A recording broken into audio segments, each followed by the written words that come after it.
वैशाख मास के समान कोई मास नहीं है। संपूर्ण देवताओं द्वारा पूजित है। जैसे विद्याओं में वेद विद्या, मंत्रों में प्रणव, वृक्षों में कल्प वृक्ष, धेनुओं में कामधेनु, देवताओं में विष्णु, वर्णों में ब्राह्मण, प्रिय वस्तुओं में प्राण, नदियों में गंगा जी, तेजों में सूर्य, अस्त्र शास्त्रों में चक्र, धातुओं में सुवर्ण, वैष्णवों में शिव तथा रत्नों में कौस्तुभ मणि है। उसी प्रकार धर्म के साधन भूत महीनों में वैशाख मास सबसे उत्तम है। संसार में इसके समान भगवान विष्णु को प्रसन्न करने वाला दूसरा कोई मास नहीं है। जो वैशाख मास में सूर्योदय से पहले स्नान करता है उससे भगवान विष्णु निरंतर प्रीति करते हैं। पाप तभी तक गर्जते हैं जब तक जीव वैशाख मास में प्रातःकाल जल में स्नान नहीं करता। वैशाख के महीने में सब तीर्थ आदि देवता बाहर के जल में भी सदैव स्थित रहते हैं। भगवान विष्णु की आज्ञा से मनुष्यों का कल्याण करने के लिए वे सूर्योदय से लेकर 6 दंड के भीतर तक वहाँ मौजूद रहते हैं। वैशाख के समान कोई मास नहीं है। सतयुग के समान कोई युग नहीं है। वेद के समान कोई शास्त्र नहीं है और गंगा जी के समान कोई तीर्थ नहीं है। जल के समान दान नहीं है। खेती के समान धन नहीं है और जीवन से बढ़कर कोई लाभ नहीं है। उपवास के समान कोई तप नहीं है। दान से बढ़कर कोई सुख नहीं है। दया के समान धर्म नहीं है। धर्म के समान मित्र नहीं है। सत्य के समान यश नहीं है। आरोग्य के समान उन्नति नहीं। भगवान विष्णु से बढ़कर कोई रक्षक नहीं और वैशाख मास के समान संसार में कोई पवित्र मास नहीं है।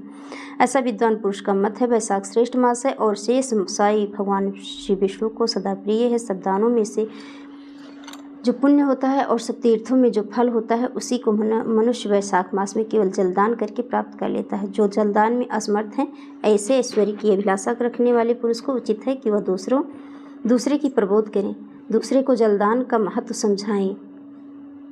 यह सब दानों से बढ़कर हितकारी है। जो मनुष्य वैशाख में सड़क पर यात्रियों के लिए प्याऊ लगवाता है वह विष्णु लोक में प्रतिष्ठित होता है। नृपश्रेष्ठ प्रपादान देवताओं, पितरों तथा ऋषियों को अत्यंत प्रीति देने वाला है। जिसने प्याऊ लगाकर रास्ते में थके मांदे मनुष्यों को संतुष्ट किया है उसने ब्रह्मा, विष्णु और शिव आदि देवताओं को संतुष्ट कर लिया। वैशाख मास में जल की इच्छा रखने वाले को जल, छाया चाहने वाले को छाया और पंखे की इच्छा रखने वाले को पंखा देना चाहिए। राजेंद्र, जो प्यास से पीड़ित महात्मा पुरुष के लिए शीतल जल प्रदान करता है वह उतने ही मात्र से 10,000 राजसूय यज्ञों का फल पाता है। धूप और परिश्रम से पीड़ित ब्राह्मण को जो पंखा डुलाकर हवा करता है वह उतने ही मात्र से निष्पाप होकर भगवान का पार्षद हो जाता है। जो मार्ग से थके हुए श्रेष्ठ द्विज को वस्त्र से भी हवा करता है वह उतने से ही मुक्त होकर भगवान विष्णु का सायुज्य प्राप्त कर लेता है। जो शुद्ध चित्त से ताड़ का पंखा देता है वह सब पापों का नाश करके ब्रह्मलोक को जाता है। जो विष्णु प्रिय वैशाख मास में पादुका दान करता है वह यमदूतों का तिरस्कार करके विष्णु लोक में जाता है। जो मार्ग के अनाथों के ठहरने के लिए विश्रामशाला बनवाता है उसके पुण्य फल का वर्णन किया नहीं जा सकता। मध्याह्न में आए हुए ब्राह्मण अतिथि को यदि कोई भोजन दे तो उसके फल का अंत नहीं है। राजन, अन्नदान मनुष्यों को तत्काल तृप्त करने वाला है, इसीलिए संसार में अन्न के समान कोई दान नहीं है।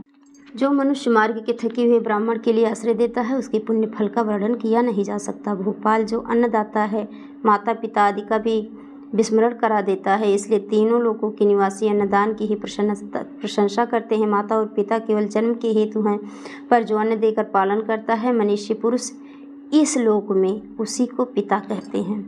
जो वैशाख की अमावस्या को पितरों के उद्देश्य से कस्तूरी, कपूर, बेला और खस की सुगंध से वासित शरबत से भरा हुआ 1 घड़े का दान करता है वह उसी 1 घड़े से 96 घड़े का दान करने का पुण्य तत्काल प्राप्त कर लेता है। इसलिए अमावस्या के दिन 1 घड़े का शरबत से भरी हुई 1 घड़े का दान अवश्य करें, जिससे मोक्ष की प्राप्ति के साथ साथ धन, वैभव, लक्ष्मी, कीर्ति, यश की प्राप्ति होती है। तो यह थी अमावस्या और वैशाख मास के दान की विशेष महिमा का वर्णन। जय माता दी।